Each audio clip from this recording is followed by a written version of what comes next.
दोस्तों, आपका स्वागत आपके अपने चैनल स्टोरी मग में। चलिए शुरू करते आज की बहुत रोचक, मनोरंजक और हैरान कर देने वाली कहानी। पुराने समय की बात है। सोमगढ़ नाम का एक सुंदर सा राज्य था, जिस पर एक राजा का शासन था। बेहद न्यायप्रिय और दिल से बहुत ही अच्छा। उसकी प्रजा उसे बहुत मानती थी। लेकिन राजा के जीवन में एक दुख का साया भी थी। उसकी कोई भी संतान नहीं थी। वो और उसकी रानी दोनों ही इस बात से हमेशा दुखी रहते थे। बहुत सी पूजा पाठ करवा चुके थे, कई वैद्यों से इलाज भी करवाया, बुजुर्गों, साधु, सन्यासियों से आशीर्वाद भी लिया और जरूरतमंदों को खूब दान भी दिया। लेकिन बच्चा होना शायद उनकी किस्मत में नहीं लिखा था। एक दिन राजा अकेला और उदास अपने बाग के उस हौज के किनारे बैठा था, जहां कभी वो बचपन में खेला करता था। तभी आसमान से एक प्यारी सी मैना उड़ती हुई आई और पास के पेड़ की एक डाल पर आकर बैठ गई। कुछ पल वो खामोशी से राजा को देखती रही। फिर अचानक उसकी मधुर सी, एकदम इंसानी सी आवाज गूंजी, राजा साहब, आप इतने उदास क्यों हैं? राजा चौंक गया। आवाज किसी औरत जैसी थी तो उसने तुरंत इधर उधर देखा। सोचा शायद कोई दासी पास आ गई हो। लेकिन जब आसपास कोई नजर नहीं आया तो वो थोड़ा घबरा गया। फिर वही आवाज आई, ऊपर देखिए राजा साहब, मैं यहां पेड़ पर बैठी हूं। राजा ने ऊपर देखा और हैरान रह गया। एक मैना इंसानों जैसी आवाज में उससे बात कर रही थी। उसकी आंखें खुली की खुली रह गईं। उसने तो बस कहानियों में सुना था कि तोता और मैना इंसानों की तरह बोल सकते हैं, लेकिन आज ये खुद अपनी आंखों से देख रहा था। उसने धीरे से पूछा, तुम कौन हो और इंसानों की तरह कैसे बोल लेती हो? मैना ने मुस्कुरा कर कहा, मैं मनमोती मैना हूं, वेदगढ़ की राजकुमारी, और मैं कोई आम मैना नहीं हूं। मैं रानी मैना और राजा मैना की इकलौती बेटी हूं। आज जब मैं दुनिया की सैर पर निकली तो आपका बाग देखा। सचमुच आपका बाग तो बहुत ही सुंदर है, मगर उसमें आप जैसे राजा को इतना उदास बैठा देखा तो खुद को रोक नहीं पाई और आपसे पूछ लिया कि आप इतने परेशान क्यों हैं। यह सुनकर राजा की आंखों में हल्की सी चमक आई। उसने कहा, मनमोती मैना, तुम कितनी प्यारी हो। तुम्हारी आवाज इतनी प्यारी है कि किसी के भी दिल को छू जाए। तुमसे मिलकर मुझे आज कुछ सुकून मिला है। सच कहूं तो कभी सोचा नहीं था कि एक परिंदा भी इस तरह मन की बात कर सकता है। राजा मुस्कुराते हुए बोला। मनमोती मैना ने फिर वही सवाल दोहराया, लेकिन राजा साहब, आपने अब तक ये नहीं बताया कि आप इतने उदास क्यों बैठे हैं। राजा का चेहरा फिर से उदास हो गया। वो धीरे से बोला, मैना रानी, ये मत पूछो। ये वो दर्द है जो मेरे दिल में बहुत गहराई में छुपा रखा है। मैना ने मधुर आवाज में कहा, राजा साहब, मैं भले ही एक छोटी सी मैना हूं, पर मेरे पिताश्री ने मुझे बहुत सारी बुद्धिमान मैनाओं से पढ़ाया है। और फिर कुछ राज ऐसे भी होते हैं जो सिर्फ हम परिंदों को पता होते हैं। राजा ने कहा, ठीक है मैना, अगर तू इतना जोर देती है तो सुन। बस बात इतनी सी है कि भगवान ने मुझे अब तक कोई संतान नहीं दी। इसी सोच में मेरा मन हर वक्त उदास रहता है।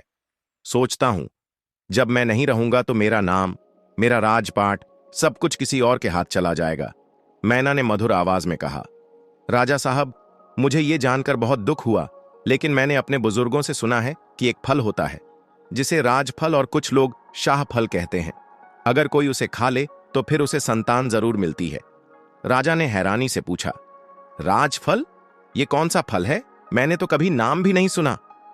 मैना बोली, ये फल दुनिया के सारे फलों में सबसे अनमोल होता है, इसलिए इसे राजफल कहते हैं। बहुत कम लोग इसे देख पाए हैं। ये बेहद दुर्लभ है। राजा का चेहरा फिर से उतर गया। अगर ये इतना नायाब है तो इसके बारे में सोचने से क्या फायदा? जो चीज मिल ही नहीं सकती उसे ढूंढना बेकार है। मैना मुस्कुराई और बोली, राजा साहब, उम्मीद छोड़ना पाप होता है। हर दौर में, हर जमाने में कोई ना कोई राजफल जरूर होता है। जब एक गिरता है तो ईश्वर किसी न किसी कोने में नया उगा देता है। अगर सच्चे मन से कोशिश की जाए तो वो फल मिल सकता है।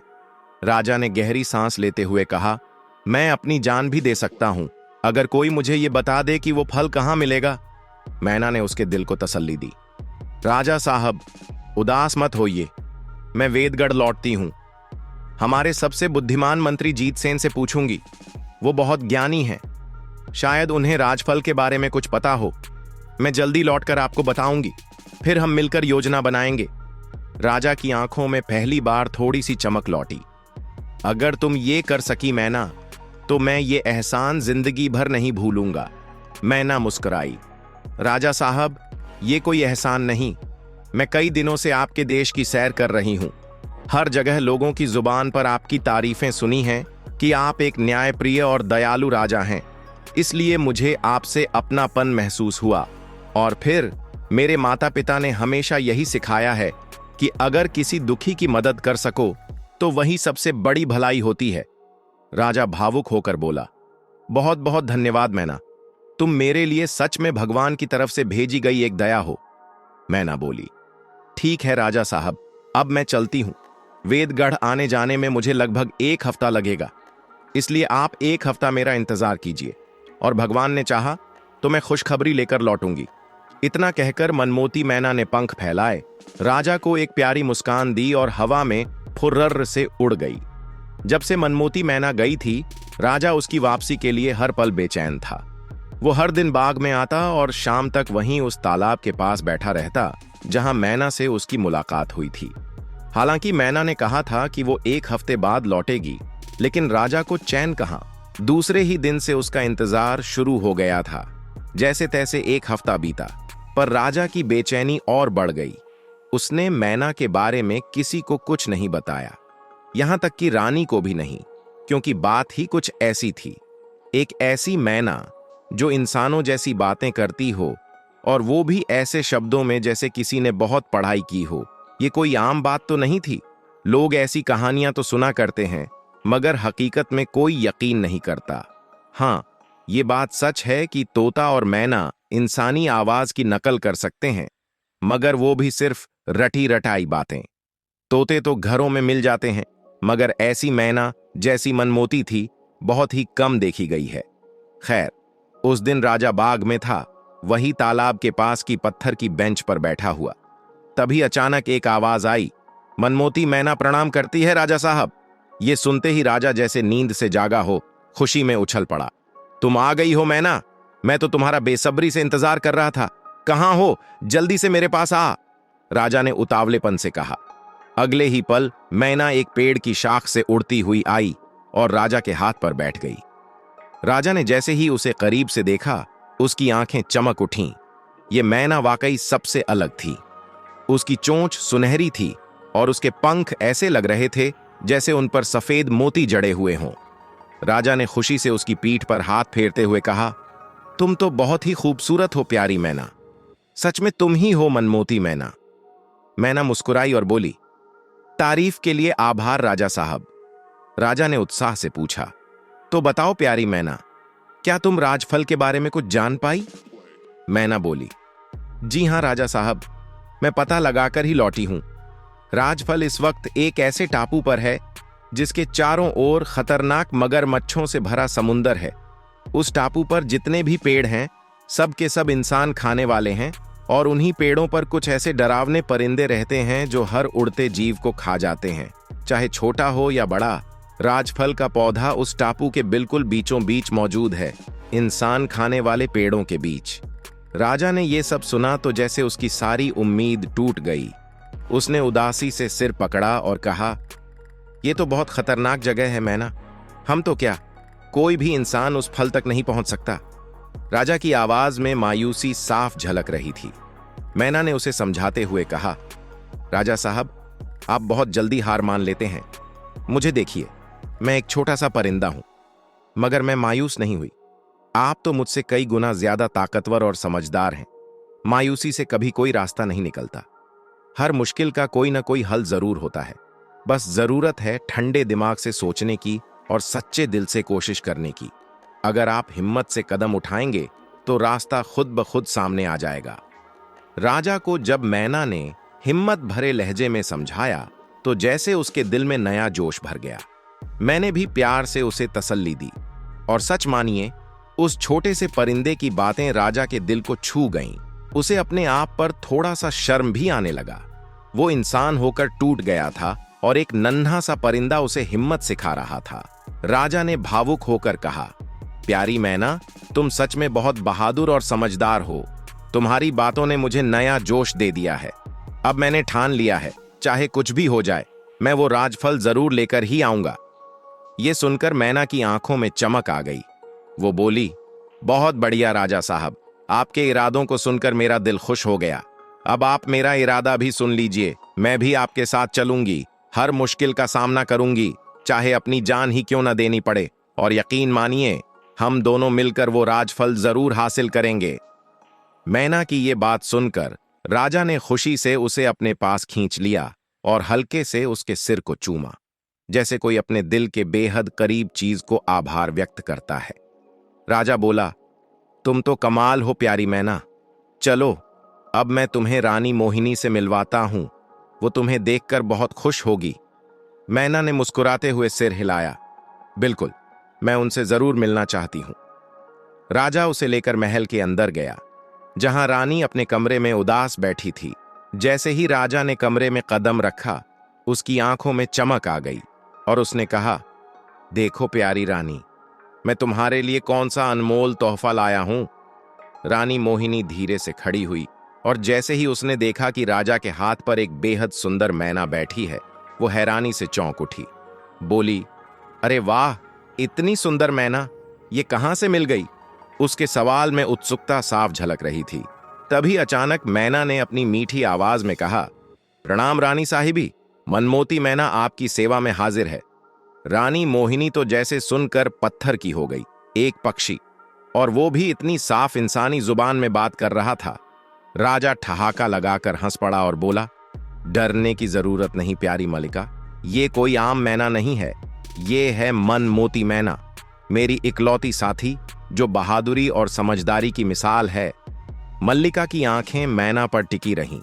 मैना ने फिर मुस्कुराकर कहा, राजा साहब तो जरूरत से ज्यादा तारीफ कर रहे हैं।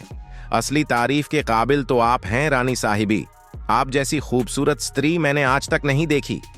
रानी शर्म से लाल हो गई और उसकी झुकी हुई नजरों में एक मीठी सी मुस्कान तैरने लगी। फिर मैना ने भी हंसते हुए ठहाका लगाया। उसकी मधुर हंसी से पूरा कमरा गूंज उठा। वो उड़कर मल्लिका के कंधे पर जा बैठी और मल्लिका ने बेहद प्यार से उसके पंखों पर हाथ फेरते हुए कहा, तुम इतनी सुंदर हो प्यारी मैना, दिल करता है कि काश मैं भी तुम्हारी तरह होती। मनमोती मैना वाकई रानी को इतनी पसंद आ गई थी कि उसकी उदासी और दुख जैसे पल भर में हवा हो गया था। एक तो मैना थी ही इतनी प्यारी और खूबसूरत, ऊपर से उसकी बातें इतनी मीठी और दिल को छू जाने वाली होती थीं कि रानी का दिल जैसे खिल उठा। हंसते हुए मैना ने कहा, ना ना मल्लिका जी, भगवान ना करें आप मेरी तरह हो जाएं। आप तो इंसान हैं और मैं तो एक छोटा सा परिंदा हूं। राजा ने मल्लिका से मुस्कुराते हुए कहा, रानी मोहिनी, लगता है भगवान ने हमारी प्रार्थना सुन ली है। अब जल्द ही हम भी माता पिता बन पाएंगे। ये सुनते ही रानी हैरान रह गई। बोली, क्या? ये कैसे? प्लीज मुझे बताइए, कब पूरा होगा हमारा सपना? राजा ने उसे पूरा किस्सा सुनाया। मैना से हुई पहली मुलाकात, फिर दूसरी, और उस रहस्यमयी राजफल की बात जो सब कुछ बदल सकता था। रानी का चेहरा गंभीर हो गया।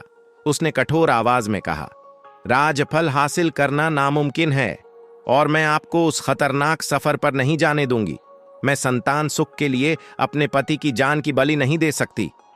राजा ने थोड़े गुस्से में कहा, हमने सोच समझकर फैसला लिया है, हम राजफल जरूर लाएंगे। बस आपको ये बताने आए हैं कि कल सुबह हम और मनमोती मैना सफर के लिए निकलेंगे। रानी ने भी सख्त लहजे में कहा, माफ कीजिए राजा साहब, चाहे मुझे सजा मिल जाए, पर मैं आपको अकेले मौत के मुंह में नहीं जाने दूंगी। मेरा भी ये अंतिम फैसला है। राजा और भी सख्ती से बोले, नहीं, ये मुमकिन नहीं है। वो जगह बहुत खतरनाक है, वहां आप नहीं जा सकती। ये सुनते ही रानी की आंखों से आंसू बहने लगे और राजा का चेहरा भी उदासी से भर गया। अब तक शांत बैठी मनमोती मैना ने बीच में आते हुए कहा, राजा साहब, आपने हमारी प्यारी रानी को रुला दिया। हमें बहुत दुख हुआ है, इसलिए अब हमारा फैसला ये है, जब तक रानी हमारे साथ नहीं चलेंगी, हम भी नहीं जाएंगे। आप चाहें तो अकेले जाइए। राजा ने हार मानते हुए दोनों की तरफ देखा और मुस्कुरा कर बोला, अरे अरे, तुम दोनों ने तो मिलकर हमारे खिलाफ पूरा प्लान बना लिया। चलो ठीक है, हमें मल्लिका को साथ ले जाने में अब कोई आपत्ति नहीं है, लेकिन प्यारी मैना, तुम जानती हो ना कि रास्ते में हर मोड़ पर खतरा होगा। मैना ने मुस्कुरा कर कहा, कोई बात नहीं राजा साहब, भगवान हर मुसीबत से बचाने वाला है। हो सकता है रानी की मौजूदगी ही किसी बड़ी परेशानी का हल बन जाए। राजा ने हामी भरते हुए कहा, अगर ऐसा है तो फिर हमें भी कोई ऐतराज नहीं। रानी साहिबा, आप तैयारी शुरू कीजिए, हम कल सुबह निकलेंगे राजफल की तलाश में। तभी मैना ने रानी की तरफ देखते हुए कहा, लेकिन एक बात कहनी थी, मेरा सुझाव है कि मल्लिका मर्दों वाले कपड़े पहनकर हमारे साथ चलें, ताकि रास्ते में आसानी रहे। क्या ख्याल है? रानी मोहिनी ने मुस्कुराकर कहा, वाह मनमोती मैना, तुम्हारी ये सलाह तो कमाल की है। हमें सच में मर्दों जैसे कपड़े पहनकर ही जाना चाहिए। मैना की समझदारी की रानी ने दिल से तारीफ की और राजा ने भी उसकी इस बात से पूरी तरह सहमति जताई। फिर क्या था, तीनों ने अगली सुबह की तैयारी शुरू कर दी। राजा और रानी दोनों ने सादे और मर्दाना भेष में बिल्कुल चुपचाप शहर से बाहर कदम रखा और बस महामंत्री को ही उनकी असली पहचान पता थी। मैना रानी के कंधे पर बैठी थी और सबकी निगाहें मंजिल की ओर थीं, नारायणपुर स्थान की तरफ, जहां दूर एक रहस्यमय टापू पर राजफल मौजूद था। नारायणपुर स्थान धरती के सबसे उत्तरी कोने में था, एक ऐसा डरावना और बर्फीला इलाका जहां के लोग बेहद खतरनाक और हिंसक माने जाते थे। लेकिन ये तीनों अपने संतान की आस में किसी भी खतरे से डरने को तैयार नहीं थे। रानी ने जब मर्दों जैसे कपड़े पहने तो वो किसी नौजवान राजकुमार जैसी लग रही थी। रास्ते भर मनमोती मैना कभी उड़कर आगे का हाल देखकर लौटती तो कभी रानी के कंधे पर बैठकर मीठी बातें करती। कई दिन चलते चलते एक दिन वो तीनों एक बहुत ऊंचे और चौड़े पहाड़ के नीचे आकर रुक गए। ये पहाड़ ऐसा था जैसे धरती का आखिरी सिरा हो, एकदम सूखा, बंजर और डरावना। कहीं घास तक नहीं थी और ऊंचाई इतनी कि देखकर ही सिर घूम जाए। सबसे बड़ी बात, वो सीधा खड़ा था, बिल्कुल दीवार की तरह। राजा ने थोड़ी मायूसी से कहा, ओ, इस पहाड़ को चढ़ना तो नामुमकिन है। रानी ने भी सिर हिलाते हुए कहा, हाँ, लग तो ऐसा ही रहा है। लेकिन मैना ने अपनी चहचहाती आवाज में जोश से कहा, राजा साहब, दुनिया में कुछ भी नामुमकिन नहीं होता। नामुमकिन सिर्फ वो लोग कहते हैं जो हार मान लेते हैं। राजा ने गुस्से से कहा, मैना, तुम ऐसा बोल सकती हो क्योंकि तुम्हारे पास पंख हैं। तुम तो आराम से उड़ सकती हो, हम नहीं, हमारे पास तो सिर्फ पैर हैं। मैना भी चुप नहीं रही, बोली, तो क्या हुआ राजा साहब? अगर हमें उड़ने के लिए पंख दिए हैं तो आपको सोचने की ताकत दी गई है।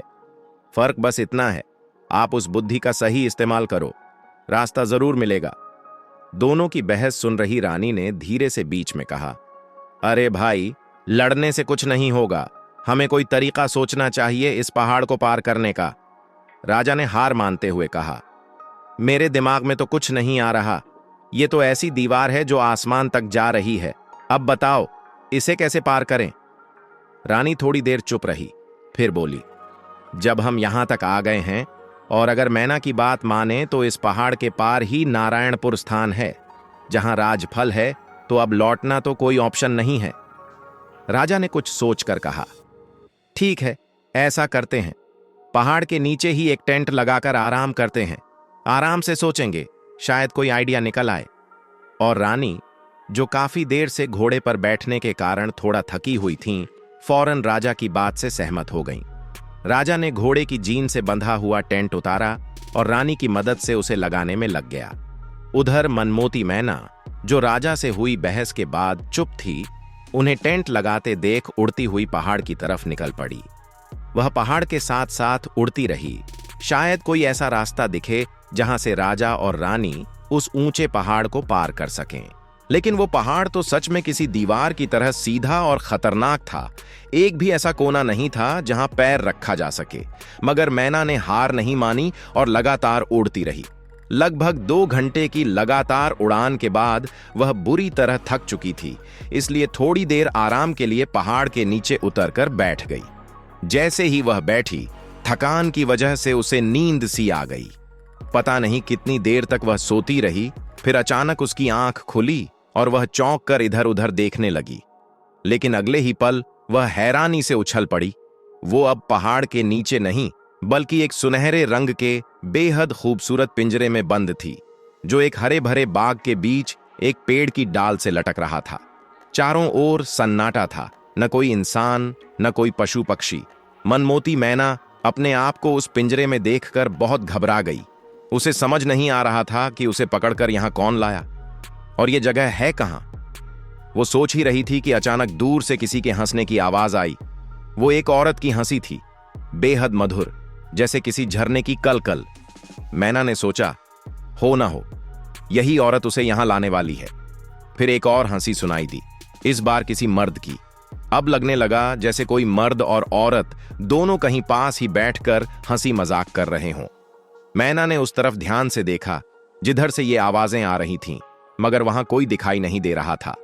वो सोच ही रही थी कि तभी उसकी आंखें चौंधियां गईं। उसने देखा सामने पेड़ों के बीच से राजा और रानी चले आ रहे हैं। वो दोनों एक दूसरे का हाथ थामे हंसते हुए ऐसे आ रहे थे जैसे कोई चिंता ही ना हो। मनमोती मैना तो हैरान रह गई। जैसे ही उसे समझ आया कि उसे कैद करने वाले और कोई नहीं बल्कि राजा और रानी ही हैं, तो उसे जबरदस्त गुस्सा आया। उसने सोच लिया कि अब वो उनसे जमकर झगड़ेगी। जब वो दोनों पिंजरे के पास पहुंचे तो मैना ने गुस्से में मुंह फेर लिया, लेकिन राजा और रानी ने उसकी तरफ देखा तक नहीं और हंसते हुए आगे बढ़ते चले गए। अब तो मैना का गुस्सा 7वें आसमान पर पहुंच गया। उसने चिल्लाते हुए कहा, राजा साहब, रानी मोहिनी, आखिर मैंने ऐसा क्या किया जो आपने मुझे कैद कर लिया? लेकिन वो दोनों ऐसे बढ़ते गए जैसे उन्होंने कुछ सुना ही ना हो। जिस पहाड़ के नीचे राजा और रानी ने टेंट लगाया था, उसी पहाड़ की सबसे ऊंची चोटी पर एक खतरनाक और मशहूर जादूगर का महल था, जो उसने बादलों के बीच छुपा रखा था और इसीलिए वो किसी को भी नजर नहीं आता था। उस पहाड़ की चोटी पर जो जादूगर रहता था, उसका नाम था ज्वाला जादूगर। वैसे तो वो काफी नरम दिल और मदद करने वाला था, किसी को बिना वजह कभी तकलीफ नहीं देता था। लेकिन साल में सिर्फ 3 दिन ऐसे आते थे जब उसे एक खास तंत्र करना पड़ता था। उस तंत्र में उसे इंसानी मांस खाना और खून पीना जरूरी होता था। वो भयानक दिन अब करीब आ रहे थे और ज्वाला जादूगर अपने महल के एक गहरे गुप्त कमरे में बैठकर यही सोच रहा था कि इस बार किसे पकड़कर लाया जाए। तभी उसके कमरे के कोने में रखे एक उल्लू की मूर्ति की आंखें अचानक चमकने लगीं और उन आंखों से तेज रोशनी की लहरें पूरे कमरे में फैल गईं। ज्वाला चौंक गया। उसने ध्यान से देखा और फिर आसमान की तरफ दोनों हाथ उठाकर कुछ मंत्र बुदबुदाए। जैसे ही उसने हाथ जोर से झटके, कमरे की एक दीवार रोशन हो उठी और उस दीवार पर उसे एक टेंट दिखने लगा। उस टेंट में राजा और रानी आराम से बैठकर बात कर रहे थे। ये देखकर ज्वाला की आंखों में लालच चमक उठा। मनुष्य खुद ही उसके पास चले आए थे। उसे अब किसी को पकड़कर लाने की जरूरत नहीं थी। उसने फिर से अपने हाथ घुमाए और अब वो मंजर और भी साफ हो गया, यहां तक कि राजा रानी के चेहरे भी करीब से नजर आने लगे। रानी की सुंदरता देखकर ज्वाला जादूगर दंग रह गया। इतनी खूबसूरत लड़की उसने पहले कभी नहीं देखी थी। उस वक्त रानी अपने असली लिबास में थी, क्योंकि वो खेमे में राजा के साथ अकेली थी। राजा के चेहरे पर चिंता की लकीरें साफ दिख रही थीं, जबकि रानी शांत लग रही थी। उसे भरोसा था कि मनमोती मैना जरूर कुछ रास्ता ढूंढकर वापस आएगी। ज्वाला रानी को देखता रहा, फिर अचानक अपनी जगह से उठा और दाहिना हाथ गोल घुमाते हुए एक तंत्र किया। उसी पल कमरे की दीवार में एक दरार सी उभरी और उसमें से सुनहरे रंग का छोटा कछुआ बाहर निकल आया। कछुए ने इंसानी आवाज में कहा, कछुआ हाजिर है मालिक, आदेश दीजिए। उसकी आवाज बेहद विनम्र थी। ज्वाला ने गंभीर लहजे में कहा, पहाड़ के नीचे 2 इंसान हैं, एक मर्द और एक औरत। दोनों को तुरंत महल में लाने का इंतजाम करो। कछुए ने सिर झुकाकर कहा, बहुत अच्छा मालिक, सुनहरी कछुआ अभी उन्हें लेकर आता है। लेकिन तभी वो कुछ कहते कहते रुक गया। ज्वाला जादूगर ने हैरानी से कहा, बोलो बोलो, चुप क्यों हो गए? आज पहली बार तुमने मगर शब्द का इस्तेमाल किया है। सुनहरी कछुए ने थोड़ी धीमी आवाज में जवाब दिया, आका, जहां तक मेरी समझ है, उन दोनों इंसानों के साथ एक मैना भी है, जो इंसानों की तरह बात करती है, बहुत ही समझदार और चालाक है। मेरा अंदाजा कहता है कि वो मैना हमारे लिए मुश्किल खड़ी कर सकती है। ज्वाला जादूगर थोड़ी देर चुप रहा, फिर बोला, अच्छा ये बात है, चलो अभी पता करते हैं। उसने अपनी दोनों उंगलियों को इस तरह फैलाया कि उनके बीच में थोड़ा सा खाली जगह बन गया। अब वो उसी जगह को गौर से देखने लगा, और फिर जैसे जैसे उसकी नजर तेज हुई, उसे मनमोती मैना एक पत्थर पर बैठी हुई नजर आई। उसकी आंखें बंद थीं। ज्वाला कुछ पल उसकी तरफ देखता रहा। पहले उसके चेहरे पर चिंता के भाव थे, फिर उसकी आंखों में हल्की सी मुस्कान तैर गई। उसने धीरे से अपनी उंगलियों को मोड़कर मुट्ठी बनाई और फिर उस पर कुछ बुदबुदाकर फूंक मारी। जैसे ही उसने मुट्ठी खोली, उसमें से सुनहरे रंग की शहद की मक्खियों का एक झुंड उड़ता हुआ कमरे में फैल गया।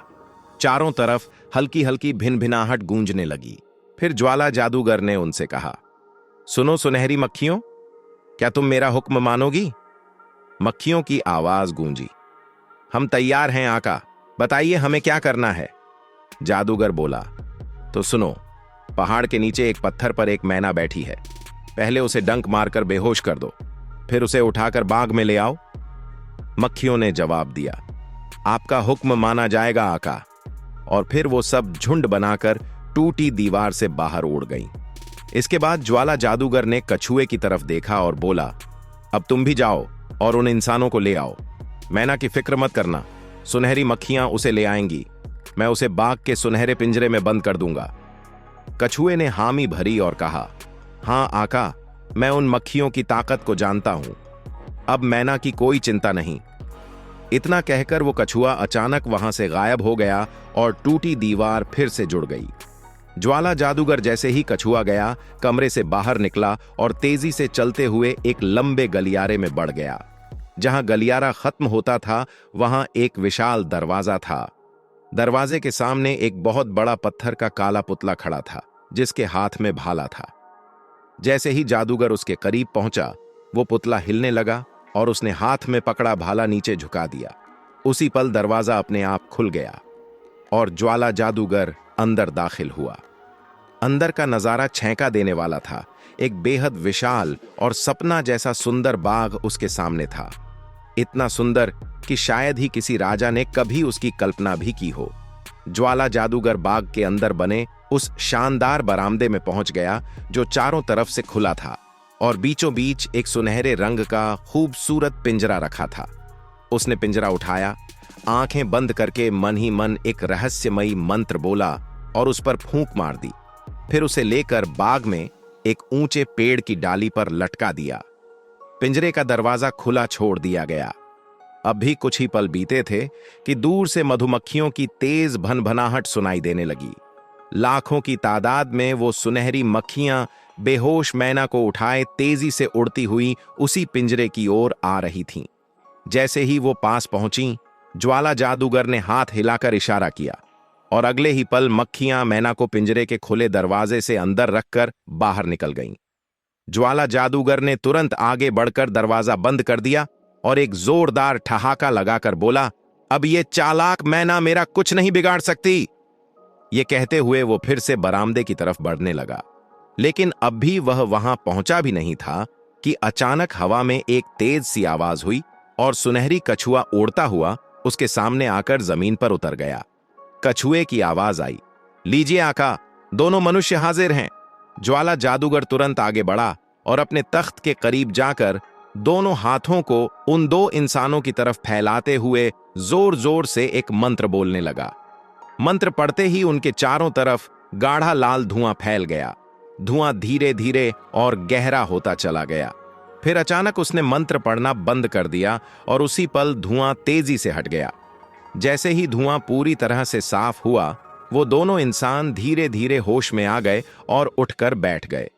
एक पल के लिए उनके चेहरे पर हैरानी दिखी, लेकिन फिर जैसे ही उनकी नजर सामने खड़े ज्वाला जादूगर पर पड़ी, जादूगर ने जोर का ठहाका लगाते हुए पूछा, बोलो मनुष्यों, क्या तुम मेरा आदेश मानोगे? वो दोनों एक साथ बेहद शांत और बेसुध आवाज में बोले, हां आका, हम आपके आदेश का पालन करेंगे। आप जैसा चाहें हमारे साथ करें। ऐसा लग रहा था जैसे वो पूरी तरह से जादू के असर में थे। जादूगर मुस्कुराया और बोला, ठीक है, बलि के दिन तक तुम आजाद हो। घूमो फिरो, खाओ पियो, हंसो गाओ, लेकिन बाग से बाहर नहीं जा सकोगे और ना ही मेरे जादू से छुटकारा पा सकोगे।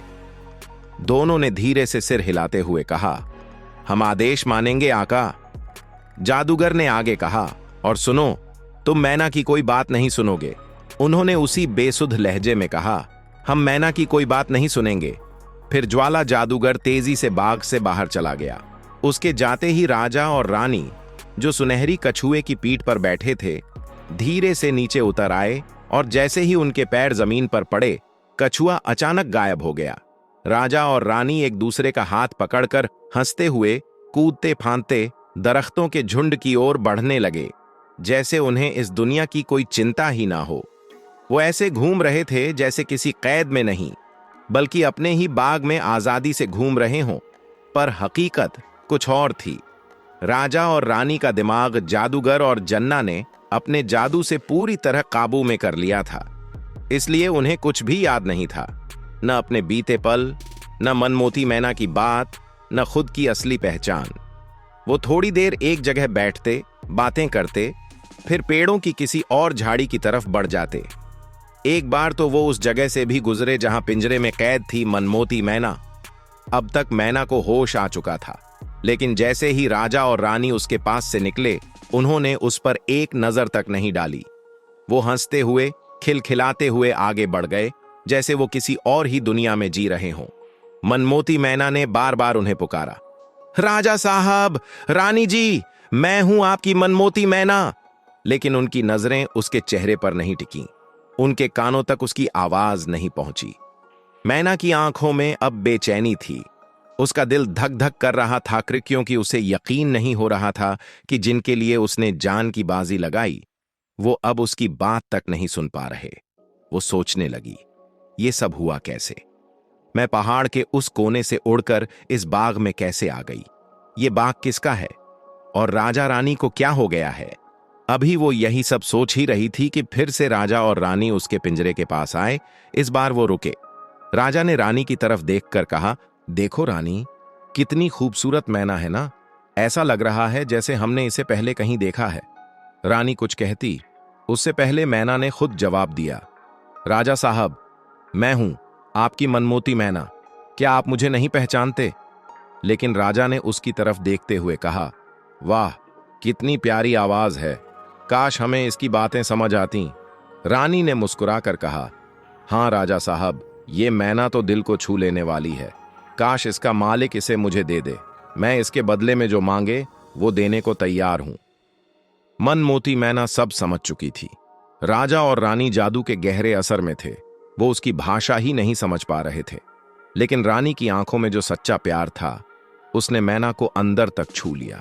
वो बेहद भावुक हो गई, लेकिन अब वो जानती थी उसे अकेले ही कुछ करना होगा, कुछ ऐसा जिससे राजा रानी को उनके असली होश वापस आ जाए। राजा और रानी गहरी सांस लेते हुए वहां से आगे बढ़ गए और मनमोती मैना बस हैरान परेशान सोचती रह गई, आखिर ये सब किसका रचा हुआ जादू है? तभी अचानक थोड़ी ही देर बाद बाग के अंदर एक बेहद डरावना और अजीब सा आदमी दाखिल हुआ। वो बड़ी तेजी से सीधा मैना के पिंजरे की तरफ बढ़ा और उसके पास आकर उसे बड़ी गौर से देखने लगा। मैना भी उसकी आंखों में झांकती रही, कुछ समझने की कोशिश करती रही। वो शक्ल से जितना डरावना था, उतनी ही भयानक उसकी आंखें। तभी उसने भारी आवाज में कहा, तो तुम हो मनमोती मैना? अब होश में आ गई हो? मुझे पता चला है कि तुम बहुत चालाक हो, लेकिन याद रखना, अब तुम दुनिया के सबसे ताकतवर जादूगर ज्वाला के कब्जे में हो और यहां तुम्हारी कोई चालाकी नहीं चलेगी।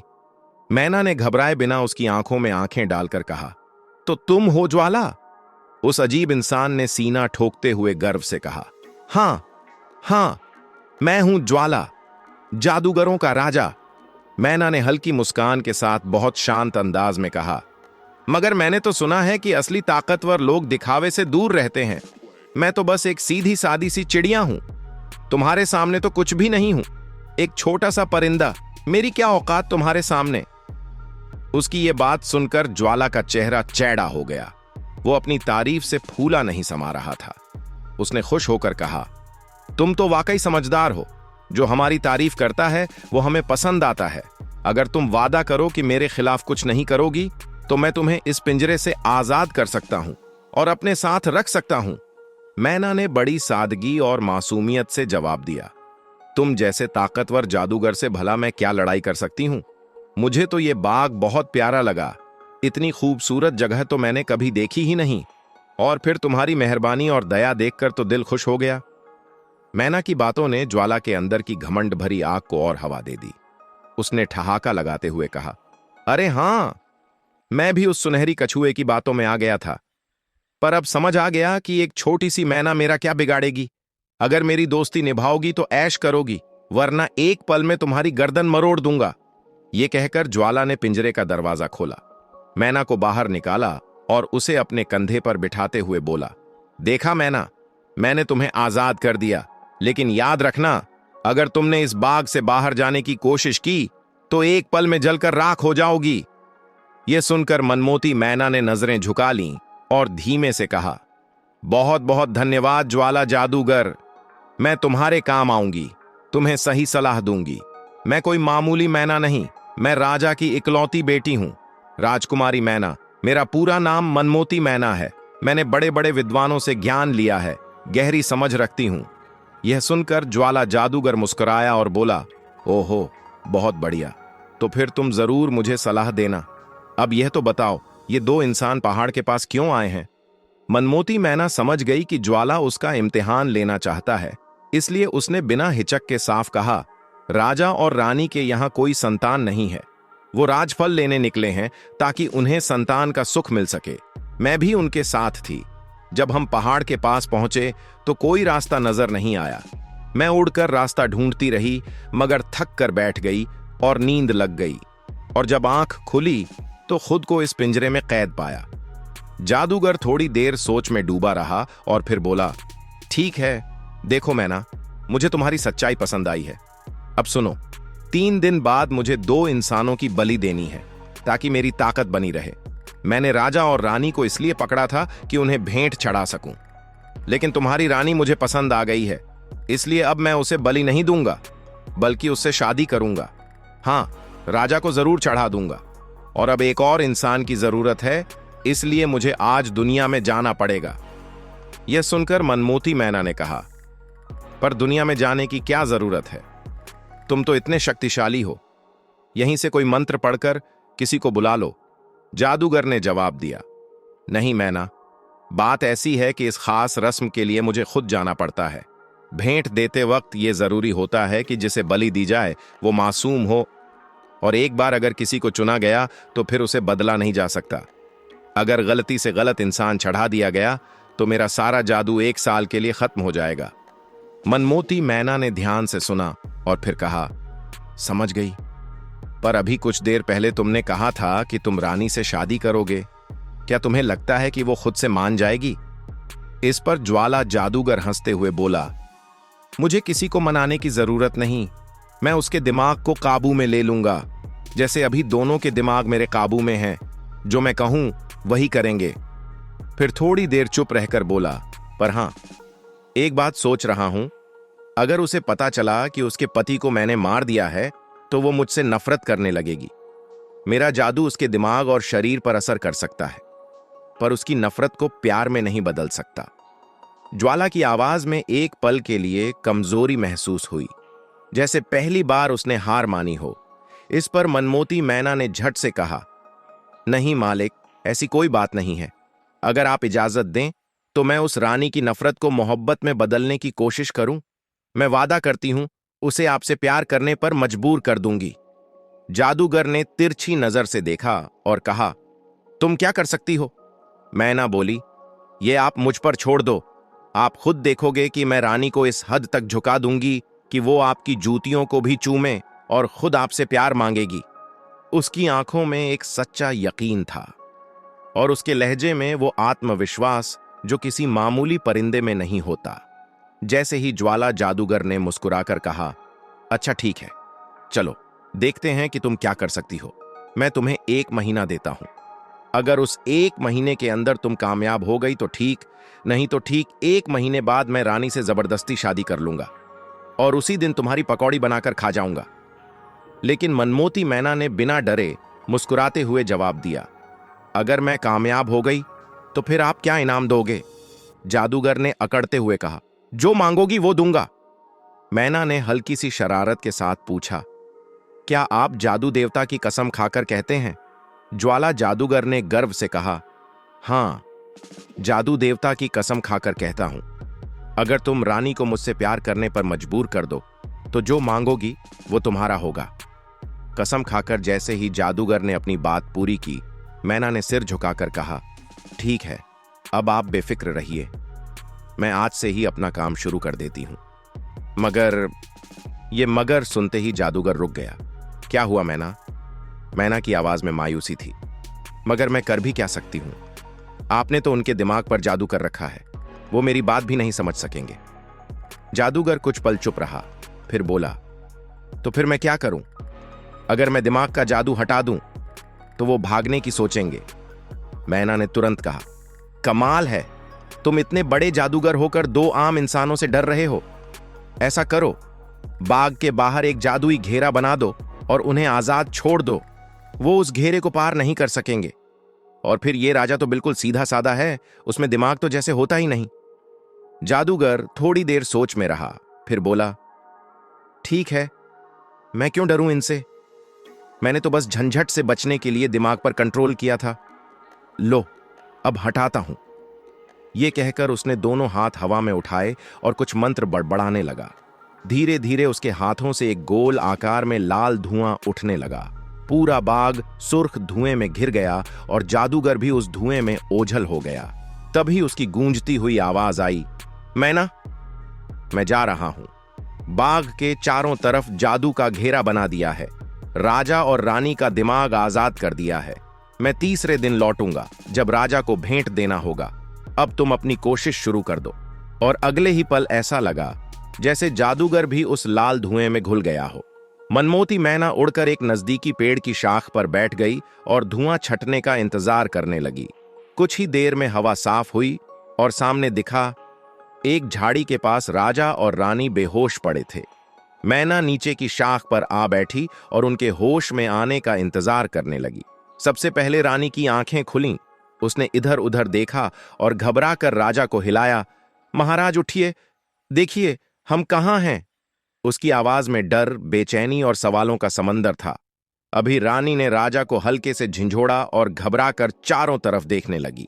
जैसे ही राजा की आंख खुली, वो भी घबराकर उठ बैठा और दोनों हैरानी से इधर उधर देखने लगे।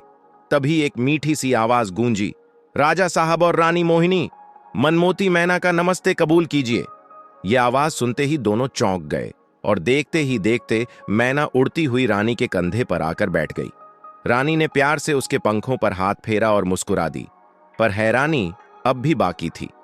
राजा ने धीरे से पूछा, मैना, हम कहां हैं? ये बाग किसका है? हम तो पहाड़ के पास अपने टेंट में थे, फिर यहां कैसे पहुंच गए? तब मनमोती मैना ने पूरे धैर्य और समझदारी से अब तक की सारी कहानी उन्हें सुनाई। कैसे उसने ज्वाला जादूगर को अपनी बातों में उलझाकर उसे भरोसे में लेकर उनके दिमाग को उसके जादू से आजाद कराया। जब मैना ने यह बताया कि 3 दिन बाद वही ज्वाला जादूगर राजा को बलिदान करने वाला है, तो रानी की आंखों से आंसू बहने लगे। राजा ने घबरा कर कहा, अरे मोहिनी, तुम क्यों रो रही हो? अभी तो मैं जिंदा हूं। रानी ने रोते हुए कहा, मगर वो जादूगर तो बहुत ताकतवर है, मैं बहुत डर गई हूं। मैना ने तुरंत तसल्ली देते हुए कहा, रानी जी, आप घबराइए मत, मैंने उसे अपनी बातों के जाल में फंसा दिया है। अब जैसे ही वो मेरी चाल में उलझेगा, समझो खेल पलट जाएगा। रानी ने फिर भी थोड़ी घबराई सी आवाज में कहा, ये सब बातें हैं, वो तो एक बेहद खतरनाक इंसान है, हम उसके शिकंजे में फंसे हैं, मेरा तो दिल बैठा जा रहा है। राजा ने एकदम आत्मविश्वास से कहा, मोहिनी, क्या तुम हमें इतना कमजोर समझती हो? हम यूं ही हार मानने वाले नहीं हैं, हम उसका सामना करेंगे और उस जालिम जादूगर की ताकत को मिट्टी में मिला देंगे। मनमोती मैना ने भी जोश से कहा, और मैं भी आपके साथ हूं, मैं उसे ऐसा सबक सिखाऊंगी कि उसकी आने वाली पीढ़ियां भी कांपेंगी। रानी ने आंखों में नई चमक के साथ कहा, अब मुझे भी हिम्मत मिल रही है, मैं भी साथ हूं। अब रोने का नहीं, लड़ने का वक्त है। अगर हिम्मत दिखाई जाए तो वही जादूगर भी घुटनों पर आ सकता है। मैना मुस्कुराई और बोली, राजा साहब, अब हमारे पास सिर्फ 3 दिन है और इन 3 दिनों में हमें ज्वाला जादूगर को हर हाल में हराना है। राजा ने गंभीर होकर पूछा, क्या कोई प्लान है तुम्हारे पास? मैना बोली, एक दमदार तरकीब है, मगर एक शर्त है। आपको मुझ पर पूरा भरोसा करना होगा और जो मैं कहूं वही करना होगा। राजा और रानी दोनों ने सिर हिलाया, क्योंकि अब तक उन्होंने देख लिया था कि ये छोटी सी मैना कितनी समझदार है। उसी ने तो उनकी याददाश्त लौटाई है, वरना वो तो अब तक किसी जादू के असर में रहते। मैना ने कहा, तो फिर तय रहा, 3 दिन बाद जब ज्वाला जादूगर आपको बलिदान करने आए, उस वक्त आप मेरा कमाल देखना। बस एक प्रार्थना है, रानी मोहिनी, आपको ऐसे दिखाना होगा जैसे आप उस जादूगर से थोड़ा लगाव रखने लगी हैं। रानी ने एकदम पीछे हटते हुए कहा, नहीं, मैं कभी उसकी तारीफ नहीं कर सकती, और अगर तुम्हारी तरकीब फेल हो गई तो, अगर राजा को कुछ हो गया तो? मैना हंस पड़ी और बोली, रानी जी, मुझ पर भरोसा कीजिए, फिर देखिए क्या होता है। मैं सिर्फ एक परिंदा नहीं, आपके लिए लड़ने वाली एक सच्ची साथी हूं। और फिर तय हो गया, अब जो कुछ भी मनमोती मैना कहेगी वो वैसा ही करेंगे। वो एक बहुत ही बड़ा हाल था, जिसके बीचों बीच एक सोने का सिंहासन रखा हुआ था। उस सिंहासन पर शान के साथ ज्वाला जादूगर बैठा था। उसके सिर पर इंसानी हड्डियों से बना एक डरावना ताज था और उसके सामने एक इंसानी कंकाल को खड़ा किया गया था, जिस पर वो हाथ रखे बैठा था, जैसे कोई अजीब सी शक्ति समेट रहा हो। उसके चारों ओर अजीब अजीब जानवरों जैसे दिखने वाले डरावने लोग मंडरा रहे थे, और ठीक बगल में सोने के झूले पर बैठी थी मैना, जिसने ज्वाला को यकीन दिला दिया था कि रानी मोहिनी अब उससे प्यार करने लगी है। यही सोचकर ज्वाला जादूगर बेहद खुश था, लेकिन उस तख्त के सामने एक खौफनाक दृश्य था। एक नौजवान का कटा हुआ सिर जमीन पर पड़ा था और उसकी लाश पास ही फर्श पर बेजान पड़ी थी। एक जल्लाद अपने हाथ में एक बड़ी डरावनी कुल्हाड़ी ली खड़ा था। ज्वाला जादूगर ने गुस्से में कहा, इस लाश को हटाओ और राजा रानी को अंदर लाओ। एक पल में ही वो लाश गायब कर दी गई और राजा रानी को पकड़कर अंदर ले आए। ज्वाला की आंखों में जुनून चमक रहा था। उसने आदेश दिया, इस राजा को देवता की भेंट चढ़ा दो। जल्लाद ने राजा को गर्दन से पकड़कर उसकी गर्दन लकड़ी पर झुका दी। रानी ये सब देखती रह गई। उसकी आंखों में डर था, वो एकदम पत्थर बन गई थी। लेकिन तभी मनमोती मैना उड़ती हुई आई और रानी के कंधे पर बैठ गई। फिर उसके कान में धीमे से बोली, रानी मोहिनी, हिम्मत रखिए, राजा साहब को कुछ नहीं होगा। उसी वक्त ज्वाला ने कड़कती आवाज में पूछा, क्यों रानी मोहिनी, क्या तुम हमसे प्यार करती हो? क्या तुम हमसे शादी के लिए तैयार हो? रानी का दिल तो चाहा कि गुस्से में उसे 2-4 सुनाए, लेकिन मैना पहले ही उसे समझा चुकी थी। अगर उसने इनकार किया तो राजा की जान नहीं बच पाएगी। उसने अपने आंसू रोके, दिल कड़ा किया और हां में सिर हिला दिया। ज्वाला जादूगर खुशी से उछल पड़ा और बोला, बहुत खूब, अब तुम चाहो भी तो मना नहीं कर सकती। फिर उसने जल्लाद को इशारा किया और जल्लाद ने अपना भयानक कुल्हाड़ा हवा में उठाया। उसी पल एक भयानक चीख पूरे हाल में गूंज उठी। लेकिन उस चीख में एक और आवाज भी थी, वह थी मैना के परों की तेज फड़फड़ाहट और जल्लाद की चीख। जैसे ही कुल्हाड़ी ऊपर उठी, मैना फुर्ती से उड़ी और अपनी नुकीली चोंच जल्लाद की आंख में घोंप दी। उसकी भयानक चीख से सब सहम गए और कुल्हाड़ी हाथ से छूटकर जमीन पर गिर पड़ी। रानी मोहिनी तुरंत आगे बढ़ी और वहीं कुल्हाड़ी उठाकर जल्लाद की गर्दन अलग कर दी। यह सब कुछ इतनी तेजी से हुआ कि हर कोई सन्न रह गया। ज्वाला को जैसे होश आया, वो गुस्से में कांप रहा था। उसकी आंखें आग उगल रही थीं। उसने दांत पीसते हुए कहा, मैना, तूने अपनी मौत को और भी दर्दनाक बना लिया है। अब तुम दोनों को मेरे गुस्से से कोई नहीं बचा सकता।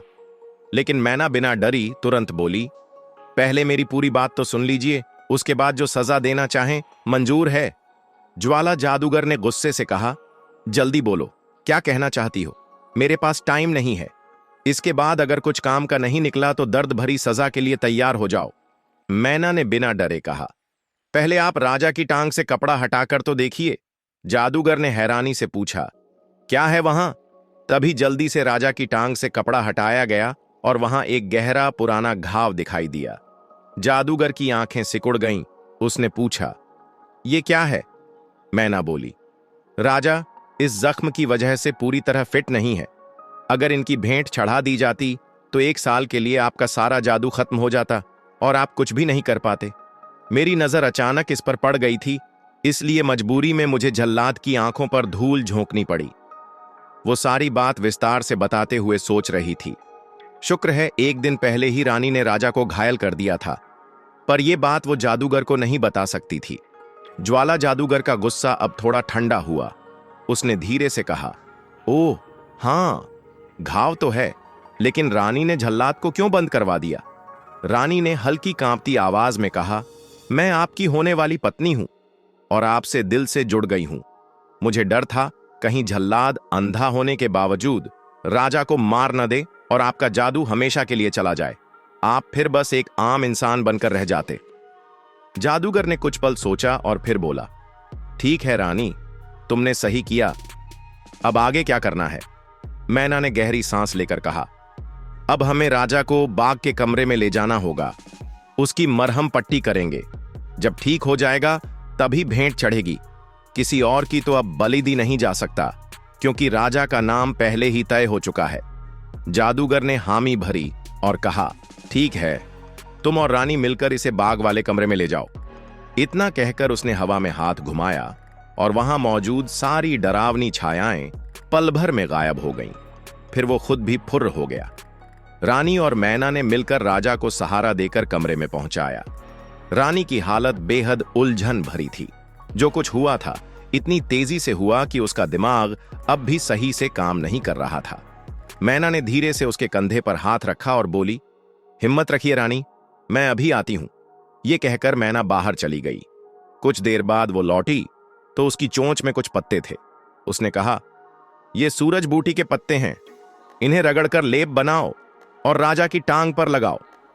रानी ने जल्दी से वो पत्ते लिए, पास ही पड़े एक पत्थर पर उन्हें कूटा, लेप बनाया और फिर वो लेप धीरे धीरे राजा की टांग पर बांध दिया।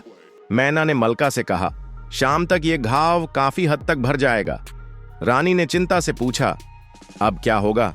राजा साहब कब तक होश में आएंगे? मैना ने उसे तसल्ली देते हुए कहा, राजा साहब को कुछ नहीं होगा, थोड़ी ही देर में होश आ जाएगा।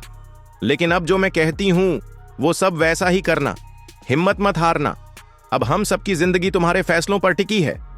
रानी ने एक लंबी सांस ली, जैसे मन का सारा डर सीने में दबाकर रख लिया हो। तभी एक तेज धमाके जैसी आवाज हुई और कमरे में धुएं का एक बादल सा फैल गया। उस धुएं में से सुर्ख रंग का एक छोटा सा बोना निकला। उसकी आवाज गूंज उठी, रानी साहिबा की सेवा में सुर्ख बोना हाजिर है। रानी चौंक गई। उसकी तरफ देखते हुए पूछा, क्या बात है? बोने ने कहा, ज्वाला जादूगर आपको याद कर रहे हैं और तुरंत अपने कमरे में बुलाया है। रानी ने बस इतना कहा, ठीक है, तुम जाओ, हम आते हैं। बोना एक झटके में गायब हो गया। रानी ने मैना की तरफ देखा तो मैना उड़कर उसके कंधे पर आ बैठी और उसके कान में फुसफुसाते हुए कुछ समझाने लगी। दूसरी तरफ ज्वाला जादूगर एक चमकदार कमरे में एक बड़ी सी राजसी चारपाई पर तकिया लगाए बैठा था। उसके हाथ में शराब का जाम था, जिसे वो धीरे धीरे पी रहा था। अचानक उसने एक झटका दिया और सामने की दीवार रोशनी से भर गई। दीवार पर एक नजारा उभरा जिसमें रानी राजा की टांग पर लेप लगा रही थी। कुछ देर तक वह चुपचाप देखता रहा, फिर एक और झटका देकर वो सीन गायब कर दिया। इसके बाद उसने जमीन की तरफ एक मंत्र बोलकर हाथ हिलाया और वहां से धुएं का एक गुब्बार उठा। उसमें से वही सुर्ख बोना निकला और बोला, आज्ञा दीजिए मालिक। जादूगर ने कहा, रानी के पास जाओ और कहना कि मैं उन्हें याद कर रहा हूं, अभी हमारे पास आए। बोना बोला, जैसा आदेश, और वो भी पल में गायब हो गया। कुछ ही देर बाद रानी की मधुर आवाज कमरे के दरवाजे से सुनाई दी, रानी आपकी सेवा में हाजिर है। जादूगर चौंका और दरवाजे की तरफ देखा, जहां रानी शालीनता के साथ कमरे में दाखिल हो रही थी। आओ रानी मोहिनी, मैं तो तुम्हारा ही इंतजार कर रहा था, हमारे पास आकर बैठो। रानी धीमे कदमों से जादूगर के पास चारपाई पर बैठ गई। जादूगर मुस्कुराते हुए बोला, मैं बहुत खुश हूं कि दुनिया की सबसे खूबसूरत औरत मेरी पत्नी बनने वाली है। मैंने सोच लिया है, राजा जैसे ही पूरी तरह ठीक हो जाएगा, उसकी बलि देकर मैं तुमसे शादी कर लूंगा। रानी ने गहरी सांस लेते हुए कहा, जैसा आप चाहें। ये मेरी खुशकिस्मती होगी कि इतना शक्तिशाली जादूगर मेरा जीवन साथी बनेगा। ये सुनकर जादूगर का सीना गर्व से और चौड़ा हो गया। रानी ने उसके हाथ से जाम लेकर दोबारा भरकर उसे थमाया, जिसे जादूगर ने एक ही सांस में खत्म कर दिया। रानी ने फिर से जाम भर दिया। उसका दिल ये सब करने से कतरा रहा था, पर मजबूरी थी। और मनमोती मैना ने भी तो यही कहा था, यह सब तो करना ही पड़ेगा। जैसे ही रानी ने धीरे से कहा, मुझे आपसे शादी करने में कोई परेशानी नहीं है, लेकिन वो अपनी बात अधूरी छोड़ देती है। ज्वाला जादूगर अचानक चौंक कर सीधा बैठ गया और गुस्से में बोला, तुम मुझसे वादा कर चुकी हो, अब पीछे नहीं हट सकती, वरना तुम्हारा अंजाम बहुत बुरा होगा। रानी घबरा कर फौरन बोली, नहीं नहीं, मैं इनकार नहीं कर रही। मैंने जो वादा किया है वो निभाऊंगी। मैं आपसे ही शादी करूंगी। पर उसकी आंखों में कुछ और छुपा था। फिर वो धीरे से बोली, लेकिन एक बात है, मैं कभी मां नहीं बन सकी। राजा भी मुझे औलाद नहीं दे पाया, और शायद इसी वजह से अब मैं उनसे नफरत करने लगी हूं। मुझे बच्चों की बहुत चाह है, बहुत ही ज्यादा। रानी की आवाज में एक टूटा हुआ एहसास था। ज्वाला जादूगर उसे गौर से देखा और सोच में पड़ गया। फिर सवाल किया, अगर मुझसे भी तुम्हें औलाद ना हुई तो? रानी थोड़ी देर चुप रही, फिर आहिस्ता से बोली, एक बुजुर्ग ने मुझे बताया था कि अगर मैं राजफल खा लूं तो मैं मां बन सकती हूं। क्या आप वो फल मुझे लाकर देंगे? उसकी आंखों में उम्मीद की चमक थी, आवाज में ममता की तड़प। ज्वाला जादूगर ने कुछ सोचते हुए कहा, एक पल ठहरो, और अपने हाथ हवा में उठाकर कोई मंत्र बुदबुदाने लगा। अचानक दीवार हिलने लगी और वहां पर वही सुनहरी कछुआ बाहर आया, जो सोने जैसा चमक रहा था। कछुए ने कहा, क्या हुक्म है मेरे मालिक? ज्वाला जादूगर ने आदेश दिया, राजफल लाने का तरीका बताओ। सुनहरी कछुआ ने कहा, आका, राजफल एक ऐसे समुंदर के पार है जहां आदमखोर मगरमच्छ तैरते हैं। उसके बाद आता है एक भयानक जंगल, जिसमें खतरनाक परिंदे हैं जो किसी भी जिंदा चीज को चीर डालते हैं। वहां से राजफल लाना सिर्फ एक बहादुर इंसान के बस की बात है। जादूगर सोच में पड़ गया और फिर पूछा, तो फिर उसे कौन ला सकता है? सुनहरी कछुआ ने जवाब दिया, आका, सिर्फ राजा ही उसे ला सकता है, अगर वो चाहे। जादूगर झल्लाकर बोला, नहीं, राजा को हम इस खतरनाक मिशन पर नहीं भेज सकते। आखिर उसे हमें भेंट देना है। अगर उसे कुछ हो गया तो? कछुआ चुप नहीं हुआ। उसने फिर कहा, तो फिर एक रास्ता और है।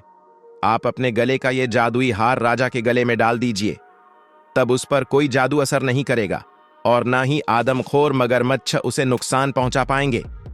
ज्वाला जादूगर गुस्से में झल्लाकर बोला, नहीं नहीं, हम अपना हार किसी को नहीं दे सकते। अगर हमने ये हार उतार दिया तो हमारी सारी ताकत चली जाएगी, फिर हम भी आम इंसानों जैसे हो जाएंगे।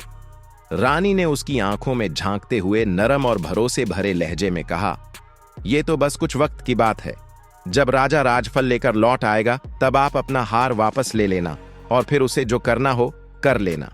इतना कहकर रानी ने धीरे से अपना हाथ जादूगर के कंधे पर रख दिया, जैसे किसी तूफान को शांति देने की कोशिश हो। ज्वाला जादूगर थोड़ी देर चुप रहा, फिर बोला, ठीक है, हम अपना हार राजा को दे देंगे, लेकिन ये तो बताओ, वो जंगल और वो आदमखोर परिंदों से कैसे बचेगा? ये कहते ही उसने सुनहरी कछुए की तरफ देखा। कछुआ बोला, जब रात की अंधेरी चादर सफेद सुबह की रोशनी में बदल रही हो, उस पल कुछ देर के लिए वो खतरनाक पेड़ और दरिंदे परिंदे सो जाते हैं और सूरज की पहली किरण के साथ ही सब जाग उठते हैं। वही एक मौका है जब राजफल को बिना नुकसान के हासिल किया जा सकता है। ज्वाला जादूगर गहरी सोच में डूब गया, फिर बोला, ठीक है, कल सुबह होने से पहले तुम राजा को अपनी पीठ पर बिठाकर समुंदर पार करवाना। मेरे इस हार की वजह से मगरमच्छ तुम्हें कुछ नहीं कह पाएंगे और फिर जंगल से राजफल लेकर वापस आना। सुनहरी कछुआ मुस्कुराया और बोला, बहुत अच्छा मेरे मालिक, अब आप अपने बाग से वो जादुई सुरक्षा घेरा हटा दें ताकि मैं सुबह राजा को लेकर निकल सकूं। इतना कहते ही वो चमकता हुआ सुनहरी कछुआ अचानक हवा में गायब हो गया। ज्वाला जादूगर ने गहरी सांस लेते हुए अपना चमकदार हार गले से उतारा और रानी की तरफ बढ़ा दिया। फिर बोला, इसे राजा को दे देना और सुबह होते ही सुनहरी कछुए के साथ उसे रवाना कर देना। अब तुम जाओ, मुझे थोड़ी देर आराम करना है। रानी ने चुपचाप वो हार लिया और एक प्याले में शराब भरकर जादूगर के हाथ में थमा दी। फिर बिना कुछ कहे वो कमरे से बाहर निकल गई। जैसे ही रानी अपने कमरे में पहुंची, उसने देखा कि राजा को होश आ चुका था और वो मनमोती मैना से कुछ बात कर रहे थे। राजा ने जैसे ही रानी को देखा, मुस्कुराकर बोला, आओ रानी मोहिनी, आओ, अब कैसी हो? रानी ने पास जाकर पूछा, अब आप कैसे महसूस कर रहे हैं? मैं बहुत परेशान थी। आपका घाव अब कैसा है? राजा ने नजरें मिलाकर कहा, अब मैं बिल्कुल ठीक हूं और घाव भी लगभग भर चुका है। मैना ने मुझे सब कुछ बता दिया है, लेकिन ये बताओ, जादूगर ने तुमसे क्या कहा? रानी ने धीरे धीरे सारी बातें दोनों को बता दी। तभी मैना ने राजा की तरफ देखा और बोली, आप चिंता मत करें, ऊपर वाला हमारे साथ है। जब आप बेहोश थे, उस वक्त मुझे नींद में परियों की दुनिया से एक बूढ़े संत ने दर्शन दिए। मैंने उनसे मदद की गुजारिश की थी और उन्होंने कहा था कि अगर ज्वाला जादूगर के गले से हार उतार लिया जाए तो वो अपनी सारी ताकत खो देगा और एक आम इंसान बन जाएगा। और जब वो सो रहा हो, तब उसके सिर के पास जो 3 खोपड़ियां हैं, वहीं पर काली मूर्ति के हाथ में जो भाला है, उसी भाले से एक साथ तोड़ दिया जाए तो जादूगर का अंत हो जाएगा। मैना की बात सुनकर राजा और रानी कुछ पल के लिए शांत हो गए। फिर रानी ने मुस्कुराकर कहा, हार मेरे पास है, मैं ले आई हूं। रानी ने धीरे से वो हार उठाया और राजा के गले में डालते हुए बोली, कल सुबह जंगल जाने के लिए तैयार रहिए। राजा ने सिर हिलाकर हां कहा और अगली सुबह की तैयारी में लग गया। सुबह होते ही राजा सुनहरी कछुए के साथ चल पड़ा। दोनों समुंदर के किनारे पहुंचे। हल्की ठंडी हवा चल रही थी और आसमान में हल्का उजाला फैलने लगा था। कछुए ने कहा, राजा साहब, जल्दी से मेरी पीठ पर चढ़ जाइए। सूरज उगने में बस कुछ ही पल बाकी हैं। हमें समुंदर पार करना है। राजा ने बिना वक्त गंवाए कछुए की मजबूत पीठ पर चढ़ाई की और उसी पल सुनहरी कछुआ तेजी से समुंदर में कूद गया। लहरें पीछे छूटती गईं और उनका सफर शुरू हो गया। करीब 10 मिनट की तेज रफ्तार तैराकी के बाद जब दूसरा किनारा नजदीक आया, सुनहरी कछुए ने रुककर कहा, राजा साहब, मैं यहीं किनारे पर आपका इंतजार करूंगा। आप फटाफट जंगल में दाखिल हो जाइए, क्योंकि सुबह होने ही वाली है। इस वक्त जंगल के आदमखोर पेड़ और डरावने पक्षी गहरी नींद में हैं, लेकिन जैसे ही सूरज की पहली किरण पड़ेगी, ये सब जाग जाएंगे। ये सुनते ही राजा ने एक लंबी छलांग लगाई और कछुए की पीठ से उतरकर सीधे जंगल की ओर दौड़ पड़ा। घना अंधेरा और चारों तरफ सन्नाटा था। राजा ने अपनी तलवार म्यान से निकाली और हाथ में कसकर थाम ली। फिर शुरू किया उस खास फल की तलाश, यानी राजफल की, जो पूरे जंगल में सिर्फ एक बार उगता है। काफी देर तक इधर उधर भटकने और अंधेरे में झांकने के बाद भी उसे कुछ नहीं मिला। राजा के माथे पर चिंता की लकीरें उभर आईं, क्योंकि अब सुबह होने ही वाली थी और जैसे ही सूरज की पहली किरण जमीन पर पड़ेगी, पूरा जंगल जाग जाएगा। तभी राजा अचानक पलटा और उसकी नजर एक बड़े काले पेड़ के नीचे उस पौधे पर पड़ी जो अब तक अंधेरे में छुपा हुआ था। उसका रंग इतना गहरा था कि वो दिखाई ही नहीं दे रहा था। उस पौधे पर सिर्फ एक ही फल था, गाढ़े काले रंग का, और उसके चारों तरफ बस 4 छोटी पत्तियां थीं। राजा की आंखों में चमक आ गई। ये वही है, यही है राजफल। बिना एक पल गंवाए राजा ने तलवार से फल को अलग किया और जल्दी से अपनी जेब में रख लिया और फिर पूरी जान लगाकर वापस किनारे की तरफ दौड़ पड़ा। तभी जंगल के कोनों से पत्तों की सरसराहट सुनाई देने लगी और दूर दूर से परिंदों की डरावनी आवाजें गूंजने लगीं। राजा समझ गया, सुबह हो चुकी है और पूरा जंगल अब जाग गया है। पीछे से आदमखोर पेड़ों की लंबी शाखाएं हवा को चीरती हुई उसकी तरफ लपकने लगीं। पेड़ों के बीच से डरावने परिंदे उड़ने लगे और राजा अब अपनी पूरी ताकत लगाकर दौड़ रहा था। उसकी सांसें तेज थीं। तलवार से वो हर लपकती शाखा को काटता हुआ आगे बढ़ रहा था। हर कदम के साथ समय की रेत जैसे हाथ से फिसल रही थी, लेकिन हार मानना जैसे उसने सीखा ही न हो। समुंदर के किनारे खड़ा सुनहरी कछुआ जोर जोर से चिल्ला रहा था, राजा साहब, जल्दी आओ, जल्दी। दूर से खून जैसे लाल रंग वाले खतरनाक परिंदे भी उड़ते हुए किनारे तक पहुंच चुके थे। कछुए की आवाज में बेचैनी साफ झलक रही थी। राजा ने बिना देर किए दूर से ही छलांग लगाई और सीधा कछुए की पीठ पर आ गिरा। जैसे ही राजा सवार हुआ, सुनहरी कछुआ पानी में डुबकी लगाकर तेजी से तैरने लगा। परिंदे पानी की सतह पर ही घूमते रह गए, बेचैन लेकिन बेबस। कुछ देर की रफ्तार भरी तैराकी के बाद समुंदर का दूसरा किनारा आ गया और वहां से राजा और सुनहरी कछुआ सीधे पहुंच गए ज्वाला जादूगर के किले के अंदर। किनारे पर पहुंचकर कछुए ने कहा, राजा साहब, अब आप मेरी पीठ से उतर जाइए, सीधा रानी के कमरे में जाएं और उन्हें राजफल दे दीजिए। ज्वाला अब भी सो रहा होगा, जब वो उठेगा तो मैं उसे सब कुछ समझा दूंगा। राजा ने बिना कोई सवाल किए कछुए की पीठ से उतरते ही उसे देखा और पल भर में वो सुनहरी कछुआ वहां से गायब हो गया। तभी मनमोती मैना ने राजा को देखा और जोर से चिल्लाई, राजा साहब आ गए, राजा साहब आ गए। उसकी आवाज सुनकर रानी चौंक गई और जैसे ही उन्होंने राजा को दरवाजे से अंदर आते देखा, वो खुशी से दौड़कर उनके पास आ गई। रानी की आंखों में आंसू थे, लेकिन चेहरा खुशी से चमक रहा था। शुक्र है आप आ गए, मैं तो सोच सोच कर ही पागल हो गई थी, रानी ने भावुक होकर कहा। मैना ने राजा से बताया, जब से आप गए हैं रानी रोती भी रहीं और दुआ भी करती रहीं। अब आपको देखकर बहुत खुश हैं। राजा हल्का सा मुस्कुराया और अपनी जेब से शाह फल निकालकर रानी को दिया। लो, फटाफट खा लो। रानी ने वो फल ध्यान से देखा और फिर बिना वक्त गंवाए उसे खा लिया। फिर मैना ने कहा, अब जल्दी चलो, झल्लाद के स्याह बुत से खंजर भी हासिल करना है। रानी ने तुरंत कहा, हाँ हाँ राजा साहब, जल्दी चलिए, ज्वाला जादूगर अब भी गहरी नींद में है, वरना अगर वो जाग गया तो मुश्किल हो जाएगी। राजा ने सिर हिलाया और दोनों तेजी से बाहर निकल पड़े। रानी उसके पीछे थी और मैना रानी के कंधे पर बैठी थी। जब वो वहां पहुंचे तो राजा ने रानी को रुकने का इशारा किया और चुपचाप उसके अंदर दाखिल हो गया। जैसे ही राजा अंदर गया, उसकी नजर उस डरावने काले बुत पर पड़ी जो बिल्कुल मूर्ति की तरह खड़ा था, लेकिन राजा के गले में ज्वाला जादूगर का हार होने की वजह से वो बुत एकदम शांत खड़ा रहा। राजा दबे पांव उसके करीब पहुंचा, बिना कोई आवाज किए उसके हाथ से खंजर ले लिया और उसी तरह शांत और सधे कदमों से वापस लौट आया। बाहर आकर राजा ने रानी से पूछा, ज्वाला का कमरा कहाँ है? रानी ने इशारा किया, मेरे पीछे आइए। 3 कमरों को पार करते हुए रानी ने एक खास कमरे की तरफ इशारा किया और फिर तीनों, राजा, रानी और मैना, उस कमरे में दाखिल हो गए।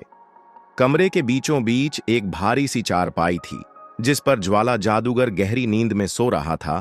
उसका चेहरा आधा तकिए में दबा था और उसकी सांसें भारी और गहरी थीं। ज्वाला जादूगर की बड़ी सी मसहरी पर एक कोना था जहां शराब की खाली बोतल और आधा भरा गिलास रखा था। राजा धीरे धीरे आगे बढ़ा। उसके हाथ में वो चमकता हुआ खंजर था। उसने बिना आवाज किए नेजा उठाया और सीधे ज्वाला जादूगर के सिर के ऊपर टंगी 3 खोपड़ियों में से आर पार कर दिया। जैसे ही खंजर लगा, खोपड़ियां चटक गईं, एक एक कर टूटकर जमीन पर बिखर गईं और उसी पल अचानक चारों तरफ गहरा अंधेरा छा गया। बिजली कड़की, जैसे आसमान भी उस वार की गवाही दे रहा हो, और एक भयानक तूफान चलने लगा। सब कुछ थम सा गया। फिर जब अंधेरा छटा तो राजा, रानी और मैना खुद को एक ऊंची पहाड़ी के पास खड़ा पाए। तभी आसमान से एक गूंजती हुई, कांपती हुई आवाज आई, मेरा नाम था ज्वाला जादूगर, राजा ने मुझे सोते में मार डाला। और फिर वो आवाज हमेशा के लिए खामोश हो गई। राजा ने अपनी उंगलियों को होठों पर रखा और एक तेज सीटी मारी। कुछ ही पल में दूर पहाड़ी पर उनके घोड़े हिनहिनाते हुए दौड़ते आए और राजा के पास पहुंचकर उनके शरीर से अपना मुंह रगड़ने लगे, जैसे कह रहे हों, हम यहीं थे, बस तुम्हारे इंतजार में।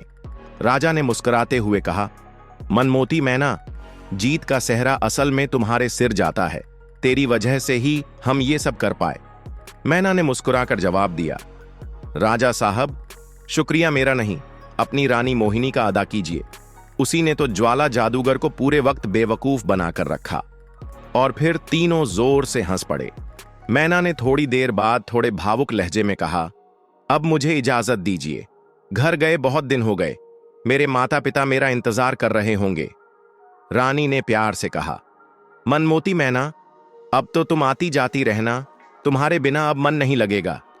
मैना हंसते हुए बोली, क्यों नहीं, क्यों नहीं, मैं तो आपके बच्चों से भी मिलने आती रहूंगी। राजा चौंक गया। बच्चों से? कैसा बच्चों से? मैना ने मुस्कुराकर कहा, बुजुर्ग बाबा ने बताया था, राजा के घर जल्द ही 2 जुड़वा बच्चों का जन्म होगा, एक बेटा और एक बेटी, और मैंने उनके नाम भी सोच लिए हैं। राजा ने हैरानी से पूछा, कौन से नाम? मैना बोली, बेटे का नाम होगा हीरामन राजकुमार और बेटी का नाम मनमोती राजकुमारी। ये सुनकर राजा ने अपनी रानी की तरफ देखा, जो शर्माकर गर्दन झुकाए खड़ी थी और उसका चेहरा गुलाब की तरह लाल हो रहा था। राजा जोर से हंस पड़ा और उसके साथ मैना भी अपनी सुरीली हंसी हंसते हुए उड़ गई, रानी के कंधे से आकाश की ओर।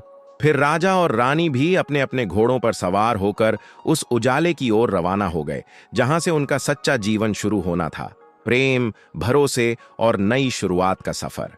और इसी के साथ खत्म होती है ये रहस्यमयी और रोमांच से भरी कहानी, जो थी एक राजा की, उसकी रानी की और उस चतुर मैना की, जो न सिर्फ उनके भाग्य की रचयिता बनी, बल्कि एक नन्हे से पंखों वाली दोस्त भी। क्या आपको ऐसी ही कहानियां पसंद है, या फिर आप कैसी कहानियां सुनना चाहते हैं? हमें कमेंट करके जरूर बताएं, ताकि आपके मनोरंजन के अनुसार हम कहानियां बना सकें। तो दोस्तों, जुड़े रहिए स्टोरी मग के साथ, क्योंकि कहानियां बस खत्म नहीं होती, वो नई उड़ान भरती हैं, वहीं से जहां से हम उन्हें छोड़ते हैं। धन्यवाद।